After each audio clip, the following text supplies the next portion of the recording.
Les écoles que vous allez découvrir n'ont rien à voir avec l'école publique. Elles sont hors contrat, parfois illégales et même clandestines. On y enseigne à des enfants un islam souvent radical.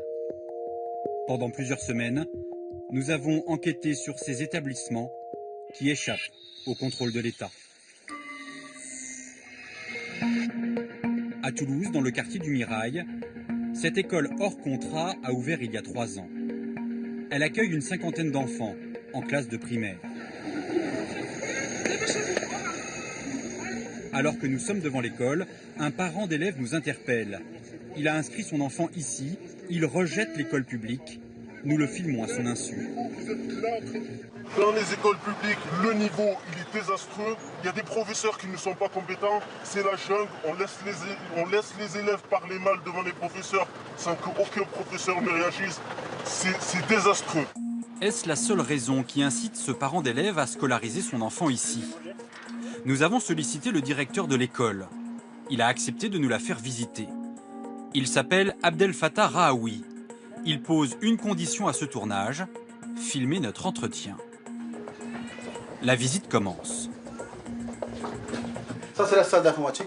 Ça, c'est la classe de CP, ici. Le directeur nous conduit ensuite dans cette classe de maternelle. Bonjour. Ils sont en train de faire des dessins, comme vous pouvez le voir, avec un enseignement qui est tout à fait classique, comme vous pouvez le voir. Nous, ce qu'on recherche, c'est que ces musulmans qui ont été stigmatisés et mis sur la marge, qu'ils puissent être des meilleurs et de très bons intellectuels. Un enseignement classique, le directeur nous le répétera plusieurs fois. Au détour d'un couloir, nous découvrons un autre aspect de cette école, une assistante entièrement voilée. Dans cette classe de CM1, à 9 ans, les fillettes elles aussi sont voilées. La religion prend beaucoup de place et les réponses semblent apprises par cœur. Alors pourquoi vous êtes dans cette école? Parce que c'est une école musulmane et nous on est des musulmans, ben voilà, pour apprendre le Coran, le français, le maths et tout, et l'arabe aussi. Sur l'emploi du temps affiché en classe, 8h30 d'arabe, de Coran et d'éducation islamique par semaine, le matin et l'après-midi. Pour l'inspection académique de Toulouse qui a contrôlé l'école en avril dernier, cette répartition pose problème. Dans son rapport, elle écrit: pas d'enseignement des sciences, de l'histoire et de la géographie. Enseignement moral et civique réduit à l'éducation islamique. L'étude quotidienne du Coran oblitère le temps de façon importante et réduit les séances consacrées aux connaissances et compétences minimales à faire acquérir.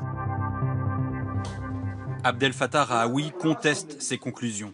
Dans cette pièce, il nous montre des cahiers qu'il dit appartenir aux élèves de l'année dernière. La science, on l'étudie, tout est là, les enfants le font. Ça, c'est des dictées avec bien sûr une façon de faire extrêmement élaborée. Et on nous dit, vous ne faites que l'islam, c'est un tissu de mensonges.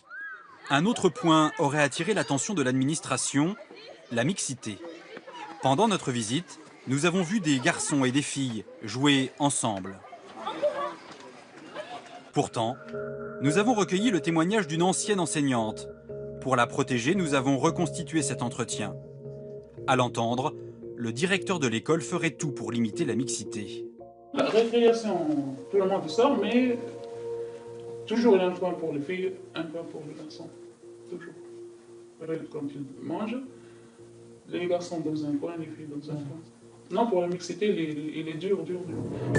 L'inspection académique a décidé d'engager des poursuites.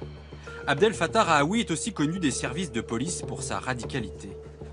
Le 15 décembre, le tribunal a ordonné la fermeture immédiate de l'école après 3 ans d'activité. Abdel Fattah Rahaoui a été condamné à de la prison avec sursis pour enseignement non conforme, ouverture illégale d'un établissement scolaire et violence sur mineurs. Il a décidé de faire appel. La semaine dernière, l'école accueillait toujours des enfants. À Toulouse, l'éducation nationale connaissait l'existence de l'établissement, mais d'autres écoles se rendent indétectables. Elles sont clandestines. À Saint-Denis, au nord de Paris, au pied de cet immeuble, rien n'indique la présence d'une école. Et pourtant, chaque matin, des parents y déposent leurs enfants. Une trentaine de garçons et de filles de 2 à 10 ans. Les fenêtres sont obstruées, le portail est cadenassé, pas de récréation, les enfants restent à l'intérieur toute la journée. Nous nous faisons passer pour des parents qui cherchent à inscrire leur enfant. Nous abordons une enseignante. Le matin, c'est les ateliers. Ok. Et l'après-midi, c'est tout ce qui est langue, arabe, coran, anglais. Le directeur s'occupe du primaire, il est débordé. Franchement, j'ai pas le temps, j'ai ma classe. Ouais, j'ai ma classe, faut que je m'en charge. Je peux pas le laisser tout seul. Quant aux parents, leurs motivations sont religieuses. Et un peu, quand tu vois ta fille, elle rentre et récite une petite sourate ou dit des doigts ou tu sais, parle un peu arabe, des trucs comme ça, c'est de l'argent. C'est mieux que le Père Noël. Voilà, c'est mieux que le Père Noël. C'est bien le Père Noël. Cette école n'est déclarée auprès d'aucune administration. Elle est clandestine. Comment des enfants peuvent-ils se retrouver dans ces établissements hors la loi? Le mode d'emploi se trouve sur Internet. Sur certains forums, des centaines de mères musulmanes tiennent des propos radicaux contre l'école publique. On peut y lire. Il est interdit aux musulmans d'étudier dans ces écoles. Ces écoles sont devenues une corruption pour les jeunes et une nuisance pour l'enseignement. Pour retirer leurs enfants de l'école publique, ces mères utilisent un moyen légal, prétendre faire l'école à la maison. Un simple courrier envoyé à la mairie suffit. Une lettre comme celle-ci. J'ai l'honneur de vous informer que mes enfants sont instruits dans notre famille. Dans le Val d'Oise, ces déscolarisations auraient augmenté de 40% en un an. À Sarcelles, 90 enfants sont sortis de l'école chaque année. Certains d'entre eux se retrouvent dans ces écoles hors la loi. Le maire, François Pupponi, a signalé aux autorités une école clandestine sur sa commune, sans effet jusqu'à présent. Il s'inquiète des risques pour la société. Si les enfants sont pris très tôt dans des écoles et où on ne leur apprend pas le vivre ensemble, oui, il n'y aura plus de vivre ensemble du tout. Donc le risque, c'est une communautarisation, une segmentation de la société. Le risque, il est réel.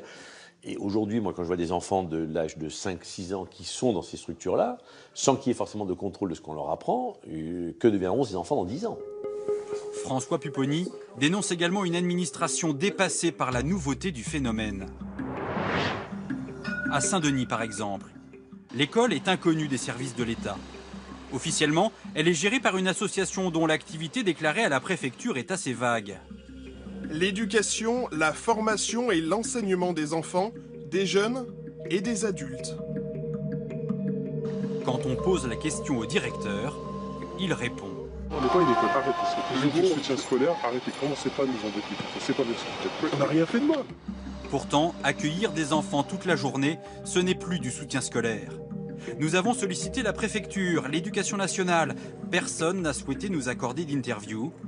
Nous avons pu joindre la mairie. On a diligenté, on a fait beaucoup d'interrogations en interne.